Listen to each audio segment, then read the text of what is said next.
دخلت مكان ريحته موت، ما تستناش تسمع صوتك بيرد. في أطراف المدينة في مستشفى مهجورة محدش بيقربها من سنين. بس ليلة من الليالي يوسف قرر يدخل يصور تحدي رعب. أول ما دخل حس إن المكان بيتنفس، الجدران بتتحرك والهواء بيطلع من تحت الأرض.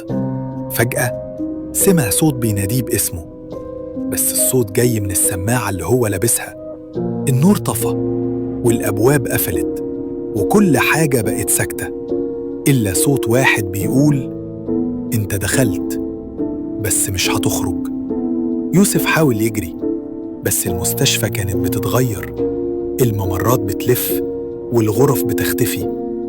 آخر لقطة في الكاميرا كانت عينه بتتحرك بسرعة وصوت بيصرخ: المكان ده بيعيش وبيختار ضحاياه.